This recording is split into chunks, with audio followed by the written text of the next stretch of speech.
Ibrahim Traore is not only one of the youngest heads of state in the world, but also a striking contrast to the traditional image of African leadership. His rise to power and his leadership style have captured global attention, challenging the entrenched notion that African leaders must be wealthy or indulge in extravagant lifestyles to command respect and authority. Traore's presidency embodies humility and dedication. In Africa, many political leaders live in luxury, owning expensive cars, residing in opulent mansions, and frequently flying in private jets. This is often at odds with the economic struggles of their people. Traore, however, has taken a dramatically different path. Upon assuming power, he rejected a presidential salary, opting instead to retain his military captain's pay, emphasizing his role as a servant to the people rather than their ruler. His appearances at international summits, such as the Russia-Africa Summit, have become symbolic of his modest approach.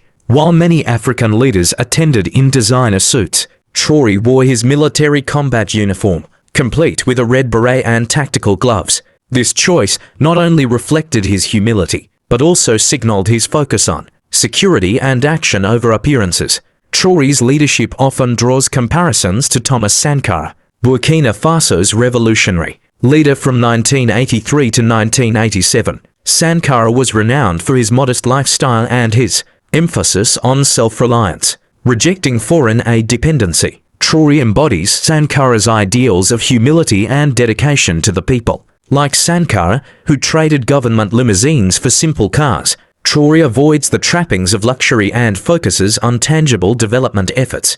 Traore also champions economic independence. His administration has initiated efforts to keep Burkina Faso's resources, such as gold, within the country by establishing local refineries. This move ensures that the nation benefits from its wealth instead of exporting raw materials to foreign nations. Information about Captain Ibrahim Traore's net worth is still unknown as of this writing. Information about his financial affairs is kept confidential in the public realm, due to his role as Burkina Faso's transition president. Similar to Sankara, Traore favors driving a basic vehicle and forgoes the luxury of pricey clothing in favor of military garb. This was made clear at the Russia-Africa Conference, where Traore distinguished himself from his African counterparts by wearing military combat gear, including tactical gloves and a recognizable red beret. Furthermore, Traore's resolute dedication to serving his nation is poignantly demonstrated by his unwillingness to take a president's pay and his unflinching devotion to keeping his military captain's income. Ibrahim Traore, the president of Burkina Faso, makes the decision not to value luxury in sharp contrast to their opulent lifestyles. His priorities are his people's needs instead, and he even goes so far as to lower his own pay because of his modest lifestyle and unwavering devotion to his people. Ibrahim Traore is frequently compared to Thomas Sankara. Ibrahim Traore rose to power in September 2022, following a military coup that ousted then-leader Paul-Henri Damiba. The coup was largely driven by frustration over Damiba's failure to address Burkina Faso's escalating insurgency crisis. At just 34 years old, Traore became the youngest head of state, marking a new era for the nation. With a background in military service, Traore brought first-hand experience in combating insurgencies. His time in Mali with the UN peacekeeping mission MINUSMA and his leadership within Burkina Faso's armed forces prepared him to face the security challenges threatening the nation. Ibrahim Traore's presidency is a powerful reminder that leadership is not about wealth or opulence, but about dedication to one's people. By rejecting luxury and prioritizing the needs of his country, his policies on economic self-reliance, his modest lifestyle, and his focus on sovereignty echo the legacy of Thomas Sankara, while charting a unique course for Burkina Faso. As Burkina Faso navigates its challenges, Traore's leadership offers hope for a brighter future. His story inspires not only his nation, but also a continent yearning for visionary leaders who prioritize the welfare of their people over personal enrichment.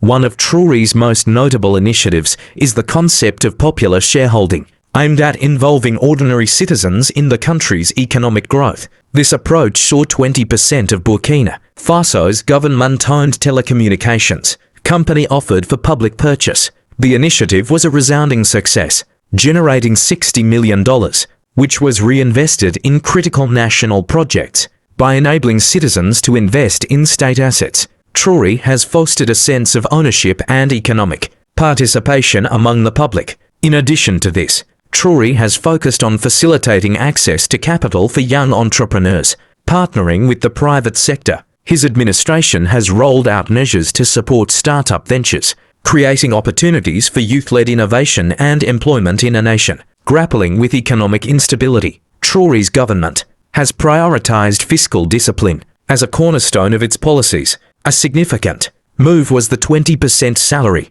reduction for government ministers and officials, an unprecedented step in a region often criticized for political excess. To lead by example, Traore declined the presidential salary altogether, choosing to retain the earnings of a military captain, his former role. This modest approach to governance has not only underscored his dedication to national service, but has also set an inspiring precedent in African leadership. Despite holding power in a transitional government, Traore remains committed to the principles of democracy. He has publicly defended the right of his citizens to protest, even if it involves criticizing his administration.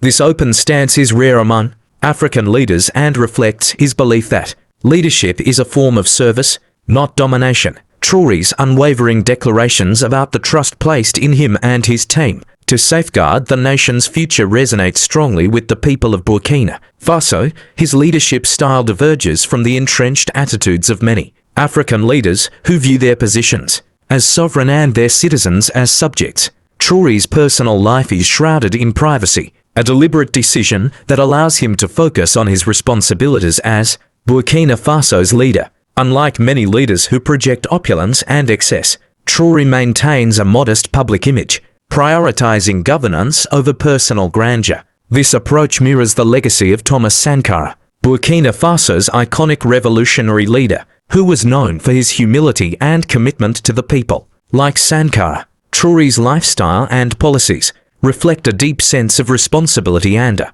vision for economic independence. Burkina Faso faces numerous challenges, including an ongoing insurgency, economic instability, and political tensions.